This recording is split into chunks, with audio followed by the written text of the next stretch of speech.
ወጀቡ ብዙ ነው፣ ማይበሉ ብዙ ነው፣ ነፋሱ ብዙ ነው፣ መከራው ብዙ ነው፣ እንግልቱ ብዙ ነው፣ ስቃዩ ብዙ ነው፣ ሞቱ ብዙ ነው። በዚህ ሞት መካከል ግን በጣም ብዙዎቻችን ምንም እንዳልተፈጠረ አስበን እንተኛለን፣ ተኝተን እንነሳለን። ምን ያስተኛችኋል? የሚተኛ ሰው እንዲነቃ የሚነገረው የመቀስቀሻ መልእክት ነው። ይሄ የቤተ ክርስቲያናችን የዕለት የዕለት ትምህርትና አዋጅ ይሄ ነው። እንዲያውም ትሰማላችሁ፣ መጥቅ ይደወላል። ደውል ማለት ነው። ቤተክርስቲያን ሰምታችኋል አይደል?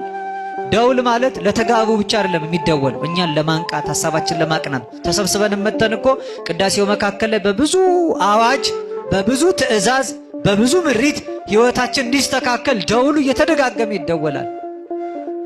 ተመልከቱ፣ ጻኡ ሲባል ይደወላል፣ ለመውጣት ትእዛዝ ተሰጥቶ። እግዚኦ ሲባል ይደወላል፣ እያንዳንዱ ሰው ተነስቶ እጁን ዘርግቶ ወደ ፈጣሪው ለመጮህ። ከቤተልሔም ስጋውና ደሙ በትንሹ መጥቅ እየተደወለ በቅዳሴው ተጋቡ ይደወላል፣ ለፍታት ይደወላል። ቤተክርስቲያን አዋጅ ሲኖራት፣ ጥሪ ሲኖራት፣ ምዕመናን ሲሰበስብ ደውል ይደወላል።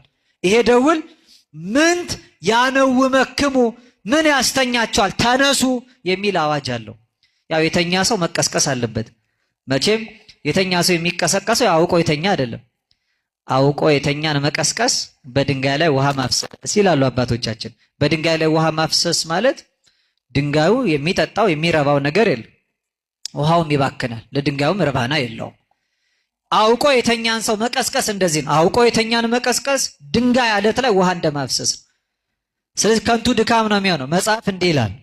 ታላቁ ሲራክ በመጽሐፈ ሲራክ ምዕራፍ 22 ቁጥር 7 ላይ አንቅሆ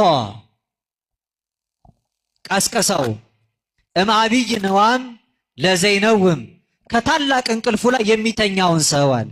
የሚተኛውን ሰው ከታላቁ እንቅልፉ ላይ ቀስቅሰው። ነገር ግን አለና ምን አለ?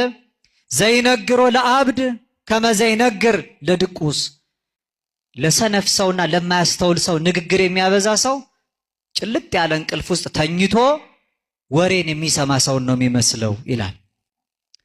ወሶባ ሄለቀ ነጊሮቶ ይብለከ ምን ተትቤ፣ ነግረኸው ስታበቃ ሰነፍ ሰው ምንድን ያልከው ይላል። የተኛን ሰው አውቆ ቢተኛ አሊያም ሳይነቃ ነገር አብዝተ ብትናገር አይሰማህም ይላል። ዛሬ በጣም ትምህርት ይሰጣል፣ ስብከት ይሰበካል።